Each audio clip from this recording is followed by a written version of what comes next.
Every day, America consumes over 200 million eggs. And for most people, eggs are easy to enjoy. They're high in fat, they're an easy source of calories, and they're relatively cheap. But not only are they not a health food as they're advertised to be, what the egg industry is hiding and doing is absolutely shocking. The egg industry has done an impeccable job keeping us in the dark, especially with the hundreds of millions of dollars they've put into clever advertisements and campaigns promoting eggs. But this is the truth that the egg industry does not want you to know. So the first thing is that almost everyone is under the impression that chickens lay eggs no matter what, so it's not wrong to eat eggs. When in reality, hens in the egg industry today have been genetically manipulated and bred to lay 200 to 350 eggs per year.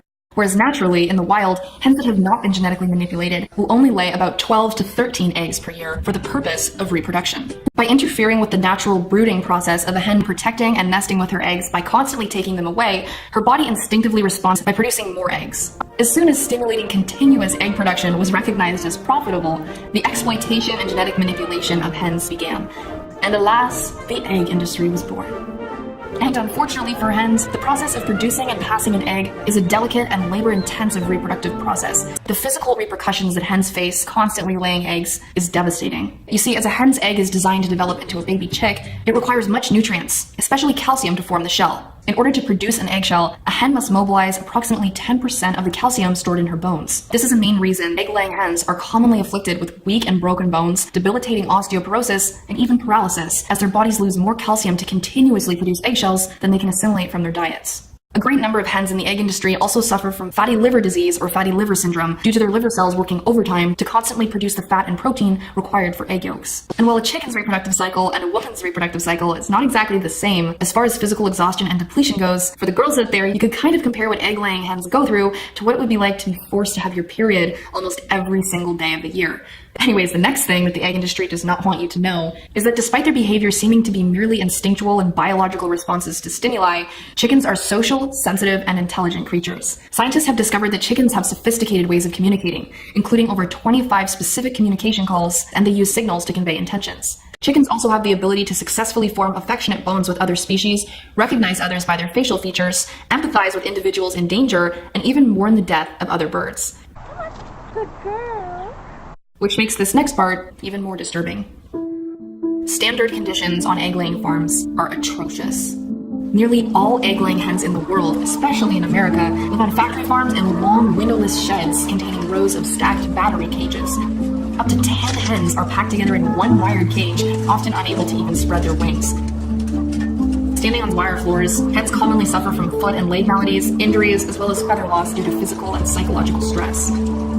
And it's completely standard for some reason to have 125,000 hens in one shed. And so as you can imagine, the crowded conditions and accumulated feces creates a buildup of toxic gases, especially ammonia. And because of this, eye infections, viral infections, and upper respiratory tract infections are very common in egg-laying hens.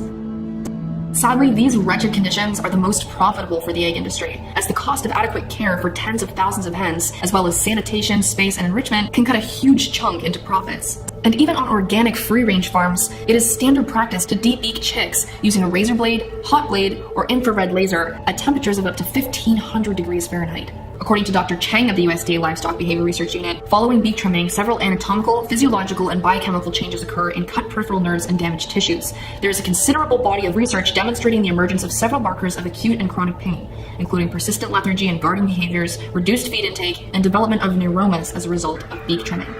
And it is almost always done without any anesthesia. Mutilating the beak prevents birds from their natural responses to stress, such as plucking out their own feathers. And this is an upside for the egg industry because the less damage their body is, the more valuable they'll be to send off to slaughter when their egg production declines. And as today's egg-laying hens rapidly lose nutrients and calcium to constantly produce eggs, they have a natural tendency to consume their own eggs as an attempt to replenish that nutrients. And of course, mutilating the beak also prevents this behavior, which is another upside for the industry, because those eggs are for sale. In order to meet the global demand for eggs, hundreds of millions of chickens are bred into existence, but about half are born male. And since male chickens, or roosters, do not lay eggs, and egg-laying breeds do not grow fast or large enough for economically ideal meat production, they are simply discarded. They are either ground up alive or discarded in garbage bags where they die of suffocation. In other cases, thousands of male chicks will just be dumped into large dumpsters. This is standard practice in the egg industry. The natural lifespan of a chicken is 10 to 20 years, but in the egg industry, most hens are killed at just 1.5 years of age. After an average of 12 to 16 months of rapid egg production, the hens are classified as spent hens and are disposed of or sent off to slaughter. They usually end up in canned soups, chicken pot pies, or other chicken products in which their bodies can be shredded to hide bruises and deformities from consumers. For the tens of thousands of hens that are too deformed, do not have enough muscle tissue, or are already dead, alternative methods of disposal include grinding the birds alive, gassing them, or dumping them into landfills. The egg industry also uses the JetPro system to turn spent hens into animal feed. The ground-up hens are then put through JetPro's extruder texturizer, the Pellet Pro. The processed pellets made up of dead hens are then sold to be fed to livestock, including cows, pigs, and other hens.